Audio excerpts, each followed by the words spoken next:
What up, everybody? It's your boy Adrian, and one of the moments I've been waiting for every year, and that is the NFL draft. I am a draft nerd. I love NFL. Cannot get any more. This is like the second Super Bowl to me. So the draft is later today, but I've been anticipating, waiting to give you guys a preview of my mock draft. So I'm gonna break it down to you real quick. All 32 picks in the first round. So we're just gonna run it off real quick, and I'm gonna give you my thoughts and opinions real quick before the draft starts tonight. So, hey, with that said, let's get it started. As we all know, the Arizona Cardinals have the number one pick, and there's been a lot of speculation. But I'm going to go with Kyler Murray, quarterback, Oklahoma. Now, I know they have Josh Rosen. I know it's been rumors, but you cannot talk about your quarterback like that. It's a sensitive topic, especially with Rosen in the building. They're going to end up trading him probably for a second-round pick. There's no value. I know they traded up. I don't think Steve Keim, the GM, knows what he's doing. Fired the coach after 1 year. Fired the offensive coordinator. Rosen had one of the worst offensive lines ever. Give him time to develop, but hey, that's not what they're going to want to do. They're going to put fans in the seats in Arizona, and it's getting real shaky out there. So with that said, they want some spectacular play. Let's see if Kyler Murray gives them that.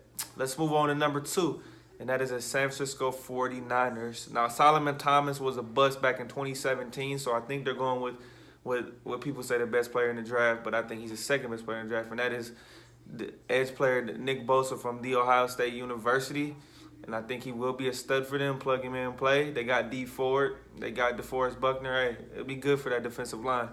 And now let's jump to number 3. This is where I've been battling. The Jets with this pick, they need an edge rusher, but they could use D-liners. I think Leonard Williams will be free agent after this season coming up. They could pair him down there with Henry Anderson. And so I'm going with Quentin Anderson, defensive tackle, Alabama, a stud, a 1-year wonder. But hey, he's got a lot of potential, a lot of growth. He's only 21 years old, and the Jets could use that.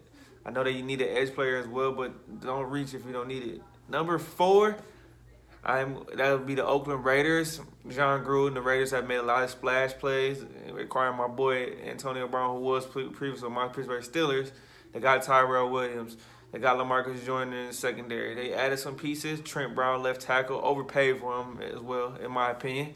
But with that said, the number 4 pick, the Oakland Raiders are going to select Josh Allen, edge player, Kentucky University. Now, this guy was a stud. 17 sacks in the SEC last year. He was previously unranked coming out of high school and turned into a top 5 NFL draft pick. You couldn't write the story any better. This man is a player. I've seen him play. He played some of his best games against Georgia, against Alabama, Tennessee, Florida, you name it. Let's hop on to number 5. And I think this was the easiest pick for me, assuming that he's going to be here. And that is Tampa Bay Buccaneers. Now, we know what they need, defense. The secondary was atrocious last year. Defensive line's getting old. Gerald McCoy's getting up there. But they need somebody in that middle who can just hit and who can move and who can play. That is an easy pick, and that would be Devin White, linebacker from LSU. This man is a stud. He ran into 4.4s in the combine, can tackle. He is a hitting machine. He is today's NFL linebacker. Quick, agile, can cover, can hit, can run. Everything you need. And Tampa needs defense. Lord knows they need defense. For first-year head coach Bruce Arians and Jameis Winston. I'm gonna sit tight on the quarterback. They're gonna give Jameis Winston 1 more year. I trust Bruce Arians. Let's see what they can do in Tampa. But defense needs to start here. And here's my opinion where it was tough for me, and I started the draft right here. Number 6, the New York Giants. Now, as we all know, they need a quarterback. Eli Manning is terrible. They're scared to move on from him, and they ended up trading Odell Beckham for another first-round pick at 17. But with that here, I'm hearing a lot of rumbles. I'm gonna go on a limb here, and I'm gonna say they're gonna take an edge player because Dave Gettleman loves guys in trenches, offensive linemen, defensive linemen, hearing quarterbacks, but I just don't know what to trust. So I'm just going to go out on a limb here, and I'm going to say they're going to take edge player Brian Burns from Florida State University. Now, he had 10 sacks, second in the ACC this past season, but this man came on. He gained some weight. He was a little underweight at 225 playing this year. Came to the combine at 250, 6'6", long arms, quick, agile, fast. He can hit you with a spin move. He's going to be better in the NFL. I trust that there. So I'm going to go with Brian Burns, Florida State. At number 7, this is the Jacksonville Jaguars. They acquired Nick Foles, and now they need some help on the offensive line. Solidify the offensive line as they sign Nick Foles. Keep him healthy, keep him protected. I know they need some weapons, but the draft is deep in receivers. And tight ends, you can go in the second round, they can plug somebody. Go get you a stud tackle. And I'm going to go with Jawan Taylor, tackle, Florida. Now, they ran to the side of Florida a lot of touchdowns. I think this man is the most athletic tackle in the draft. So put him right there, help Nick Foles out. At number eight is my hometown, Detroit Lions. Now, they need secondary help, and they need defensive line help because they lost Ziggy and he couldn't stay healthy. So I wouldn't resign him anyways. They need somebody else to plug and play aside Darius Slay, and I also need some help at wide receiver. So I do not think they're going to go with tight end, which I hope they don't, because last time they did that, they took Eric Ebron. But with the number 8 pick, the Detroit Lions will select defensive tackle Ed Oliver, a 3-time All-American stud even last year after the draft, said he will be declaring, and he is right. I think he should be a top 5 pick, but it's just hard. So with that being said, let's hop on to number 9, and that is the Buffalo Bills. Now let's get Josh Allen some help. Let's get him some help. I know they did a lot in free agency, added some wide receivers, added some offensive linemen, so they could use that or two. But I'm going with tight end T.J. Hockenson from Iowa. Now, this man can do everything. He can block, he can catch. And he's not the only good tight end in Iowa. But hey, going with that to get Josh Allen a patch cutter, to get somebody down the middle of the field, get him some help, let him get the ball out quickly. At number 10, the Denver Broncos. Now, I know John Elway has been hit and miss on quarterbacks. Paxton Lynch. He said Clayton Thorson, I'm sorry. Trevor Siemian, Case Keenum. He's just been bouncing up and down. He doesn't know how to draft because it's hard for talent to see talent. But I think this year they're gonna draft Drew Lock, quarterback, Missouri. Now, he broke the SEC record back in 2017 with 44 touchdown passes. This year, so-so season, but he had a good receiver, Emmanuel Hall. When he played, they stay healthy. Drew Lock can be that prototypical quarterback who can stay in the pocket, and he will get it done. As I can see him sitting a year behind. Just figure this out. Joe Flacco is not the guy there. As much as they want to say that, they need quarterbacks. So I'm take Drew Lock out of Missouri. At number 11, Cincinnati Bengals could take a quarterback here, but first-year coach Zach Taylor needs to just see what Andy Dalton can do. And I think they will take Devin Bush, linebacker from my Michigan University Wolverines. Fast, quick. Just as good as Devin White. It's like a hair that separates them two, but I am going with him with that pick. At number 12, the Green Bay Packers. Now, they need a combination of offensive lineman, a receiver, a tight end, somebody to get Aaron Rodgers. But with the number 12 pick, I'm giving them the other Iowa tight end. That is Noah Fant. This man is a do-it-all in the pass game. Quick, fast, and catch it all down the middle. Give Aaron Rodgers another weapon. Jimmy Graham, I know they gave him a sign of moments, but he is not the answer there. At number 13, Miami Dolphins. Now, as we all know, most people know, as I realize, they're tanking. I don't think they're taking a quarterback this year. They're set with Ryan Fitzpatrick. So I think they're waiting on the 2020 draft, which was supposed to have a rich of quarterbacks. But this is wait and see. But they're tanking. So with that said, they're going to get some edge players. And I'm going to go with Rashawn Gary, edge from Michigan University. Now let's go with the 14th pick, and that is Atlanta Falcons. Now, Atlanta Falcons are pretty good, but I think they need to shore up this offensive line. With that being said, I think they're going to take the versatile tackle, Jonah Williams from Alabama. You can plug and play in because Matt Ryan just needs to keep him safe. Keep your franchise quarterback safe.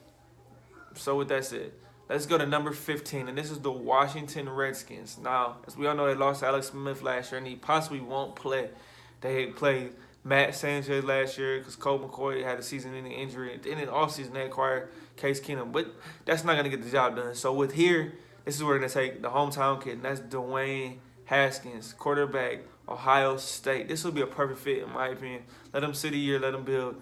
Washington needs a stud. They haven't had a stud like that since RG3 rookie year until he just ultimately became a bust. But this will be a good pickup here for the Washington Redskins.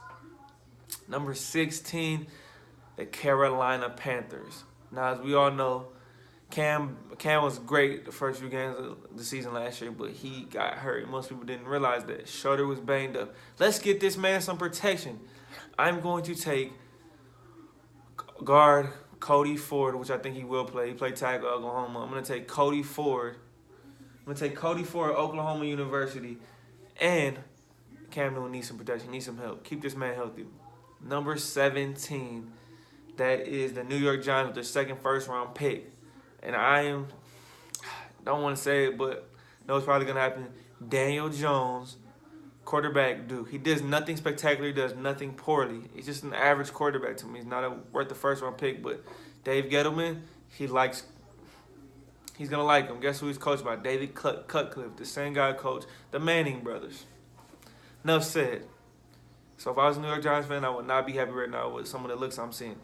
At number 18, we're going with the Minnesota Vikings. Now, it was a tough pick for me. I need some offensive line help to keep Kirk Cousins healthy. And I'm going to go with Andre Dillard, a tackle from Washington State. Keep Kirk Cousins up, bro. You get him the $80 million guaranteed.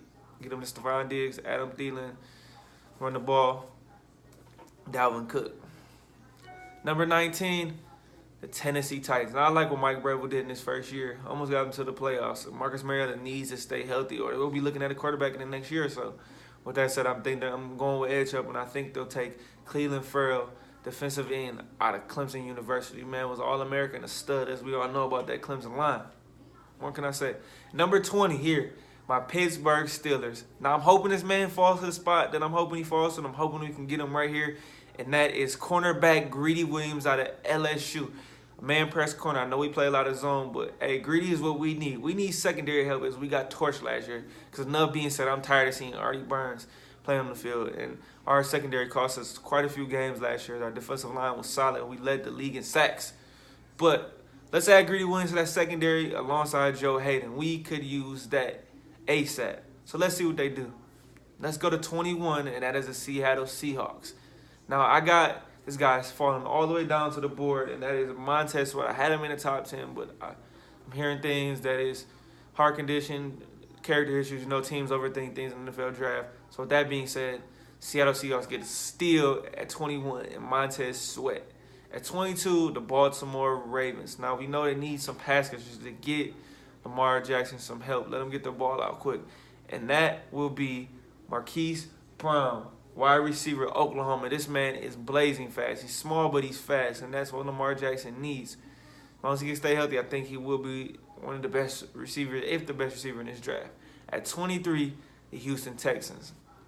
Now, as we all know, Deshaun Watson is playing with the worst line in pro football, arguably. And get this man some protection. So with that being said, I'm going to go with Garrett Bradbury, center, NC State. I don't care where you plug and play. He just needs some help on the offensive line. And I think Garrett Bradbury is a first-round pick.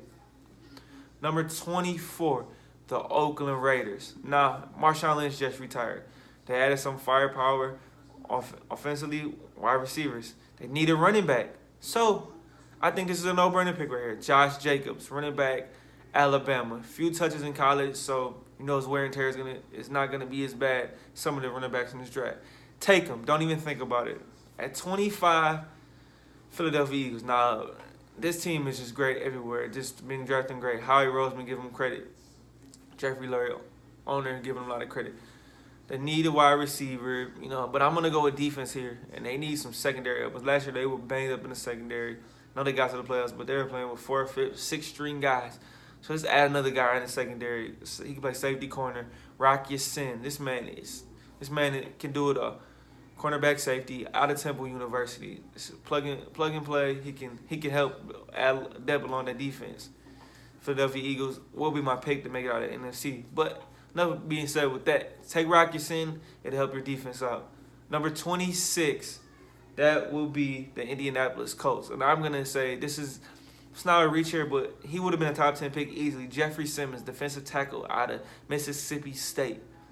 He tore his ACL in pre-draft workouts, but Colts could do it. They got an early pick in the second round, so I do think they absolutely do need a receiver. But like I've said before, the draft is deep at receiver, so take Jeffrey Simmons. He might play at the end of the year if the Colts make the playoffs, but hey, take him. This man is top 10 value. At number 27, the Raiders pick again, and I was going to put him at the Steelers possibly, but take cornerback Byron Murphy. I know he's a little undersized and ran a 4.5 and not a 4.4, but hey, I watched this man play at Washington. He is a stud. He can play Raiders. And we know they need to rebuild their defense. Take Byron Murphy out of Washington. Number 28, this is where the draft gets tough. The Los Angeles Chargers, they're set everywhere, but I think they need to add pieces to that line. I'm going to take Dalton Reisner, offensive tackle, guard, wherever you want to put him at, from Kansas State. Help Phillip Rivers out, keep him longer because he's not retiring yet. At number 29, we have Seattle Seahawks getting this trade via the Kansas City Chiefs as they traded Frank Clark away. The Seattle Seahawks need this since they only had 4 picks in the draft. So they already added an edge guy. Let's go get them a secondary guy. And I'm going to say, guys been moving up. I've been hearing a lot about them. You know Seattle loves big physical corners. Richard Sherman, Brandon Browner. Just saying. So let's go with Lonnie Johnson, cornerback, Kentucky. 6'1.5", almost 6'2", long, athletic. They, like I said, they like them long corners. This man can play at Kentucky. That will be having a lot of guys right this year. But that said, Seattle gets it set defensively, gets their D lineman, gets their secondary player. At number 30, we're gonna go with the Green Bay Packers. It's the second of first round picks as they got it last year in the New Orleans trade. And I'm going to go with offensive guard Chris Lindstrom from Boston College. Keep Aaron Rodgers healthy and upright. That's the most important thing, as he battled through injuries last year. Most importantly. Number 31, the Los Angeles Rams. I struggle a little bit here, but hey, let's give them this guy, a stud, Jonathan Abrams from Mississippi State. He can play box safety, he can coverage, but he's a hitter. He's a smart, intelligent football player who can be a way better version of Mark Barron. Plug and play him on that defense. Let's keep this thing moving. The Super Bowl window is still open in Los Angeles. Number 32, the New England Patriots. Now, it was tough because the New England Patriots have everything. So whatever they decide to pick, I got faith that they'll develop. So I went with Christian Wilkins, defensive lineman, Clemson University. He did it all at Clemson. Just a great academic guy, but a great football player as well. He's not a great athlete, but he can do everything really well. So plug and play on the Patriots defensive line because they do need defensive help, and that will be all she wrote. Now, ladies and gentlemen, let's just get this understood. The draft, I know there's some players better than some players, but sometimes it's about fit and scheme where players fit. So my draft, I know, won't be on the money, but I'm going with my logical fits. And that being said, this draft definitely included no trades, so I know some crazy things will happen tonight, but anything that happens tonight will not surprise me. But we're going to see what's going to happen tonight because it will be very interesting. But this is Adrian's mock draft, and I'm excited for the draft, and I cannot wait to see what's going to happen. But I had to give you guys a preview what I thought was going to happen. So with that said, make sure you tune in tonight for the 2019 NFL Draft. It's your boy Adrian. Don't forget to subscribe on Twitter at Keeping the Score. And don't forget to follow my YouTube channel. Make sure you subscribe. Shout me out. Holla at your boy. It's Adrian, and I'm out.